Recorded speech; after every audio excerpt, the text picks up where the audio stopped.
नमस्कार, मैं चंदन कुमार और आप देख रहे हैं देश भर के सरकारी कर्मचारियों की भरोसेमंद आवाज अंगवानी। साथियों, इस वीडियो में हम बात करेंगे देश भर के कर्मचारियों की, खासकर जो सीएपीएफ के जवान हैं, उनकी बड़ी उम्मीद लगी है आसाम राइफल्स के एक केस पर, जिसको कि दिल्ली हाई कोर्ट से सफलता मिली थी। पाला सरकार के कहते बॉल में कोर्ट में दिया गया था कि आप रिप्रेजेंटेशन लेकर 3 महीने के अंदर जो इस मामले को लड़ रहे थे उनसे रिप्रेजेंटेशन लेकर उस पर आप अपना जवाब दीजिए।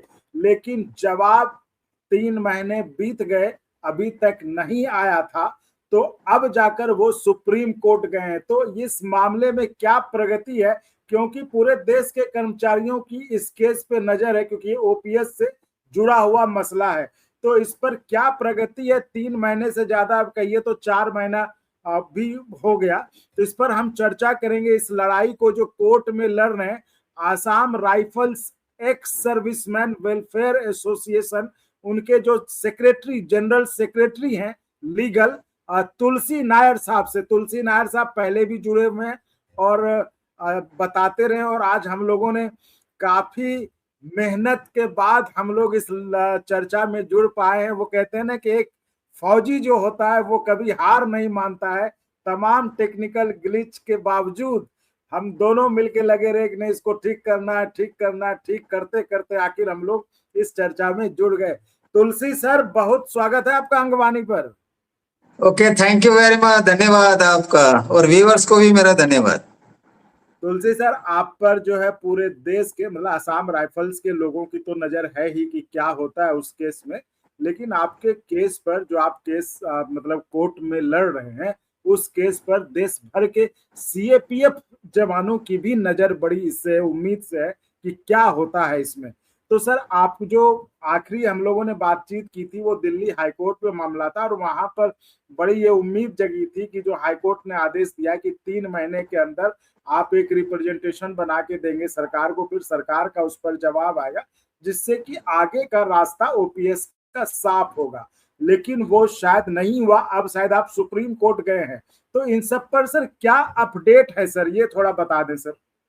जी सर। अच्छा, केस का जैसे आप मैंने पिछला इंटरव्यू में बताया था, असम राइफल्स जो कि सीएपीएफ में इंक्लूड नहीं है, नहीं नहीं, वहां पे हमने यही कहा कि सीएपीएफ के लोगों को बड़ी उम्मीद है आपके केस से। ओके ओके, आसाम राइफल्स के लोगों को तो है ही, उनका तो केस है ही, लेकिन सीएपीएफ के लोग भी आपके केस को बड़ी उम्मीद से देख रहे हैं कि इसमें क्या फैसला होता है, सरकार क्या करती है, कोर्ट क्या आदेश देता है, तो उसके बाद ही तो उनका भी रास्ता आगे बढ़ेगा कुछ।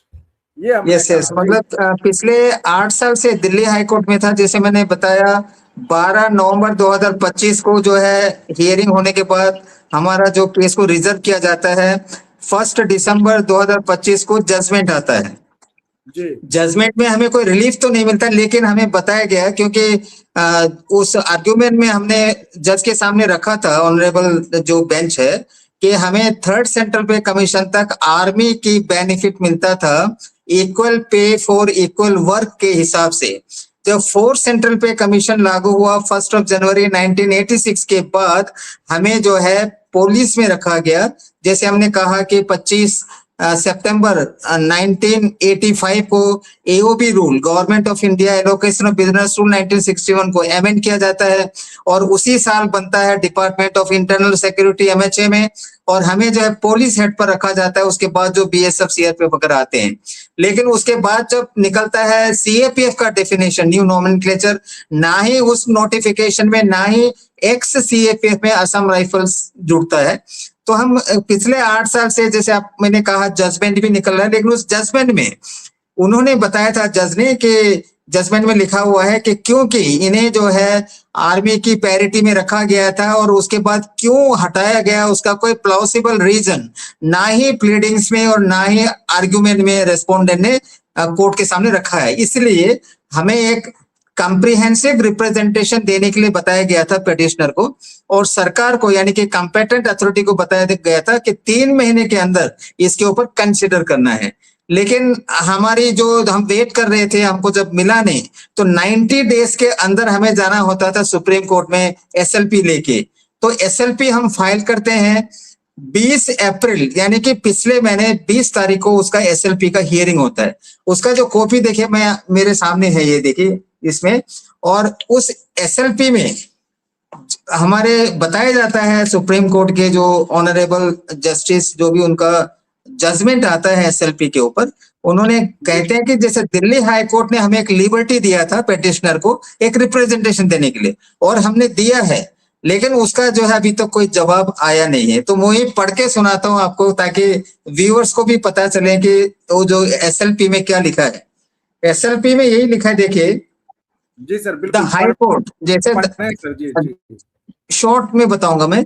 The high court by impugned order by not entertaining the claim of petitioners association has granted it liberty to approach the appropriate authority. यानी कि पैराग्राफ 1 में लिखा है, क्योंकि हमें कोई जो हमने मांगा था वो तो दिया नहीं दिल्ली हाई कोर्ट ने, लेकिन वो एक लिबर्टी दिया था कि रिप्रेजेंटेशन देने के लिए, वह जो है दिया है।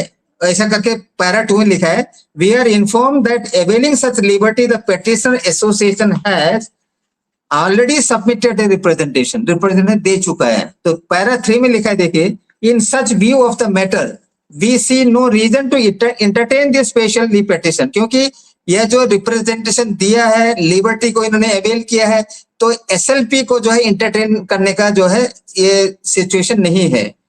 लेकिन the same stands disposed of with the observation. क्या ऑब्जर्व करता है सुप्रीम कोर्ट, देखिए, that the claims raised in the representation submitted by the petitioner association may be decided by the appropriate authority in accordance with law and by passing a reasoned order as early as possible। देखिए, supreme court ने direction दिया है सरकार को कि इन्होंने जो representation दिया है उसका एक रीजनड ऑर्डर पास करना है एज अर्ली एज पॉसिबल। देखिए, जबकि 20 अप्रैल का है ये जजमेंट। हाँ बोलिए। हेलो, अच्छा, फिर लिखता है क्या, देखिए, हमें एक लिबर्टी भी देते हैं। सुप्रीम कोर्ट के ऑर्डर के अनुसार हमें एक लिबर्टी दिया जाता है। सर एक चीज मैं, चूंकि आप बता के तो मैं थोड़ा सा व्यूअर्स को समझा दूं। यानी कि ये बात, जिस सरकार को दिल्ली हाईकोर्ट में कहा गया था कि 3 महीने के अंदर जो है जो भी रिप्रेजेंटेशन आपकी तरफ से जाता है उस पर अपना जवाब दे, तो वो अभी तक आया नहीं है ना। तो उसके बाद आप चले गए सुप्रीम कोर्ट में। अब सुप्रीम कोर्ट ने मतलब आपको ये रिलीफ दिया, एक तरह से कह दिया कि सरकार जो है अब इस पर जो आप बता रहे हैं कि रीजनड ऑर्डर दे, मतलब रीजनड ऑर्डर देने के लिए बोला है। ये तो एक बड़ी बात है, मतलब ठीक बात है, मुझे लगता है आपके लिए ये संतोषजनक बात है ये। और हमें जो है, देखिए, लिबर्टी भी दे रखा है।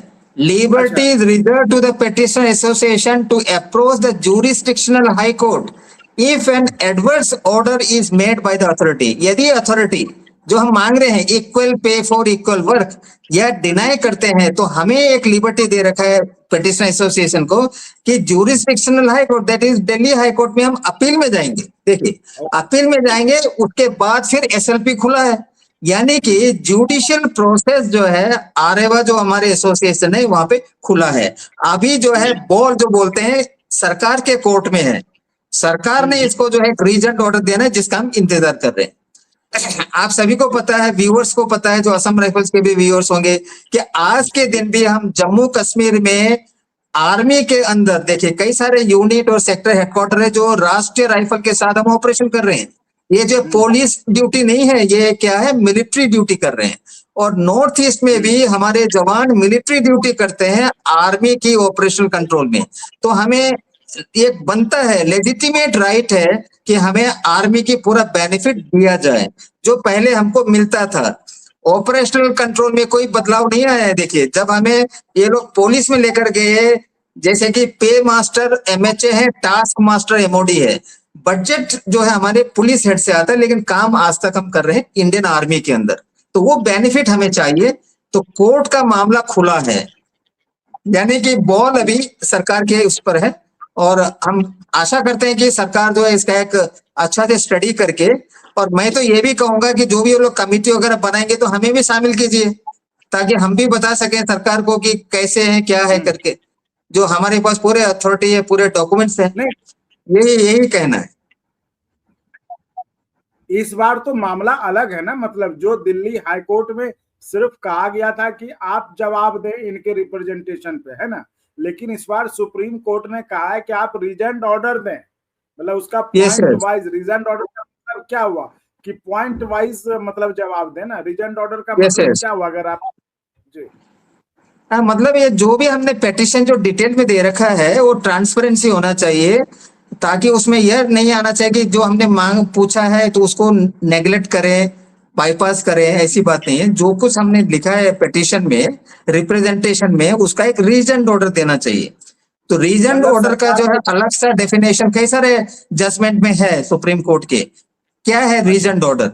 तो अभी सरकार जो है इसको देना चाहिए, और ये सुप्रीम कोर्ट के द्वारा भी जा रखा है। देखिए एसएलपी का जो ऑर्डर है यही है, सुप्रीम कोर्ट ने भी जो है दे रखा है होम सेक्रेटरी को, सेक्रेटरी मिनिस्ट्री ऑफ होम को जो है दे रखा है, और रजिस्टर दिल्ली हाई कोर्ट को भी दिया है। ये 24 अप्रैल का चिट्ठी है, 24 अप्रैल 2026 सुप्रीम कोर्ट ने एसएलपी को कोट करते हुए secretary home to the secretary ministry of home affairs करके जो दे रखा है उनको, और नंबर 1 दे रखा है दिल्ली हाई कोर्ट का रजिस्टर्ड को। देखिए उसमें भी लोग कंप्लाइंस के लिए दे रखा है, मैं पढ़ के बताऊं लास्ट में, I am directed to forward herewith a certified copy of the order of this court as contained in the record of proceedings dated 20th April 2025, passed in the matters above mentioned, along with schedule containing full cause title of the parties for your information, necessary action and compliance. Compliance के लिए बता रखा है सरकार को। अब जो हम वेट कर रहे हैं, सरकार इसके ऊपर एक जवाब देना है हमें। अगर वो जवाब हमारे एडवर्स जाता है, हमारे खिलाफ जाता है, तो फिर हम जाएंगे हाई कोर्ट में अपील के साथ, उसके बाद फिर हम जाएंगे सुप्रीम कोर्ट। यानी कि जो हमारी मांग है वो लेजिटिमेट है। जो हम बोल रखे हैं equal pay for equal work हमें मिलना चाहिए, यही है जो हमने आपको बताना है। नहीं, ये तो सर बहुत बढ़िया बात है और आपने बहुत सही जानकारी दी है। इसमें कोई समय दिया है सरकार कोर्ट की तरफ से कि सरकार को इतने समय में एज अर्ली एज पॉसिबल लिखा हुआ है, एज अर्ली एज पॉसिबल, यथाशीघ्र, यथाशीघ्र। तो यथाशीघ्र में ही तो दिक्कत हो जाती है, तो यथाशीघ्र तो अब सरकार को जब लगेगा तभी ना किया अर्ली पॉसिबल। नहीं, कोर्ट ने बोला एसएलपी का जो आ रखा है हमारा जो ऑर्डर, उस पर लिखा हुआ है reason order as early as possible. तो आज हम जिस तारीख को, यानी कि आज 20 मई को हम ये रिकॉर्ड कर रहे हैं बातचीत, तो अभी तक जवाब सरकार की तरफ से नहीं आया है कि आ गया आपके पास?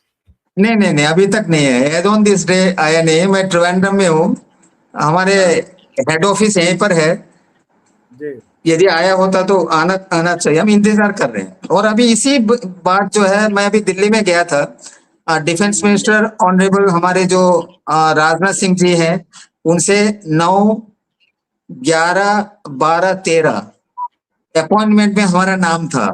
जैसे आपको पता है कि 9 तारीख जो है बंगाल में जाती है नया सरकार, उसके बाद 12 तारीख को चले जाते हैं आसाम, 13 तारीख को कहते हैं कि 3 दिन तक जो कोई भी अपॉइंटमेंट नहीं होगा, मानिएगा प्री ऑक्यूपेशन होगा उनका। तो हम कोशिश करेंगे, जो भी हमने हमारे जो स्टेक होल्डर्स है उनसे हम मिलने की कोशिश करेंगे इस पीरियड में, ताकि उनको बताएंगे रेफरेंस देकर, जो भी हाई कोर्ट का और सुप्रीम कोर्ट का जो भी एसएलपी है उसको हम जाके, ताकि कोर्ट में गए बिना जो है हम अपना जो है जो भी अगर देते हैं सरकार, ठीक है। तो मैं रिक्वेस्ट भी कर रहा हूँ आपके इस वीडियो के द्वारा, हमारे जनरल लखेरा सर, जो कि आने के 10 महीने तक तो मेरे साथ था, उसके बाद वो भी जो है सरकार के साथ जो है मिल जाता है, लेकिन क्या करें, उनका जिम्मेवारी बनता है कि जवानों की वेलफेयर देखें, जो हमसे ड्यूटी ले रहे हैं, तो उनका भी फर्ज बनता है कि हमारे बेनिफिट देखें। क्योंकि देखिए, मैं अभी टूर गया था तो रुद्रपुर भी गया, जहाँ पे हमारा राइफलमैन राम कुमार आर्या जी, जो 5 मई 1991 को दूधी ऑपरेशन, आप सभी को पता है दूधी ऑपरेशन, जिसमें 72 पाकिस्तानी घुसपैठियों को मारा था, 13 को जिंदा पकड़ा था और कई सारे हथियार पकड़े थे। वो एक बहुत ही सक्सेसफुल ऑपरेशन है, आज तक रिकॉर्ड मेंटेन है। देखिए तो उनका, देखिए लड़के को जो है जॉब नहीं मिला हुआ है, कई सारे तकलीफ है। यदि वो आर्मी में होता तो बच्चे लोग को नौकरी मिल जाता, उस विधवा को जो वीर नारी है उसका पेंशन भी अधिक होता। लेकिन हम आसाम राइफल क्या है, बिल्कुल अंडरपेड है, जो चीप आर्मी की तरह इस्तेमाल कर रहे हैं लोग, वो गलत है। देखिए सरकार को समझना चाहिए, हम लोग जो है अग्निवीर नहीं है, एक फौज जो इतना पुराना 1835 से देखिए आ रहे हैं, इतने साल हो चुके हैं, जो पूरे आर्मी के ड्यूटी कर रहे हैं। तो ना आप आर्मी हो ना सीएपीएफ हो आप, है ना? ये सब बीच में है। देखिए क्योंकि अभी देखिए अभी फिर एक रेलवे का जो एडवर्टाइजमेंट आते हैं जॉब के लिए, आसाम राइफल का नाम नहीं है। आर्मी से निकले उसके बाद सीएपीएफ का आता है 5 ऑर्गेनाइजेशन, आसाम राइफल कहाँ है कहीं पता नहीं है। इसका भी जिम्मेवारी बनता है डायरेक्टर जनरल जो कैडर कंट्रोलिंग अथॉरिटी है, एक आइडेंटिटी दे। आरेवा जो इसी के लिए फाइट कर रहे हैं, आसाम राइफल को एक सही आइडेंटिटी के लिए, ताकि लोग जाने कि ये कहाँ पे है। स्टेट गवर्नमेंट को पता होना चाहिए आसाम राइफल कहाँ है, आज के दिन पता नहीं है। इवन किसी को भी जो भी जॉब अपॉर्चुनिटी आता है, आसाम राइफल का नाम ही नहीं रहता है वहां पे। ये बहुत दुख की बात है, सरकार को देखना चाहिए इसके ऊपर। तो मतलब सर जो एक अच्छी बात आज निकल कर आई, जो आप जानकारी दे रहे हैं, उसमें यही कि इस बार सरकार जो है मतलब आसानी से नहीं निकल सकती। सरकार को इस बार सुप्रीम कोर्ट के आदेश के मुताबिक जो है जवाब देना पड़ेगा, और वो भी जो आपने वर्ड यूज किया, रीजन ऑर्डर देना है। और अगर ये जो भी मतलब जवाब तो अब देना ही पड़ेगा सरकार को। तो अब सरकार जो भी जवाब देती है, अगर आप उससे संतुष्ट नहीं होते हैं तो आप फिर से जो आपके जुरिस्डिक्शनल जो एरिया में है उस हाई कोर्ट में हम जाएंगे, आप जा सकते हैं। तो चलिए उम्मीद करते हैं कि कोई मन माफी की जो आप लोग चाह रहे हैं वही जवाब आए और आगे का रास्ता साफ हो, जिसको कि एक उदाहरण के तौर पर आपके केस को सिर्फ आसाम राइफल्स के लोग नहीं, देश के पूरे लोग, खासकर सीएपीएफ के लोग तो देख ही रहे, अन्य कर्मचारी भी देश के देख रहे हैं कि आखिर आपके मामले में क्या होता है। तो आखिर इस लंबी लड़ाई को आप अभी तक लड़ रहे हैं, तो आपको आगे की लड़ाई के लिए भी हम शुभकामना देते हैं और उम्मीद करते हैं कि जो भी अपडेट होगा, अब जो जवाब आता है सरकार की तरफ से, तो हम लोग फिर उस पर चर्चा करेंगे और उम्मीद करते हैं कि जल्दी आए जवाब, जिससे कि लोग, आसाम राइफल्स के लोग, उनके साथ साथ सीएपीएफ और देश के सभी कर्मचारी राहत की सांस लें कि चलो कोई तो लड़ाई अंजाम पर पहुंचा। तो सर आप चर्चा में जुड़े, आपका बहुत धन्यवाद। हम उम्मीद करते हैं आगे भी आप चर्चा में जुड़ते रहेंगे और ऐसी जानकारी देते रहेंगे जिससे कि लोगों को राहत और सुकून का एहसास होता रहे। Thank you sir. Okay, thank you very much, goodbye, जय हिंद, वंदे मातरम, थैंक यू।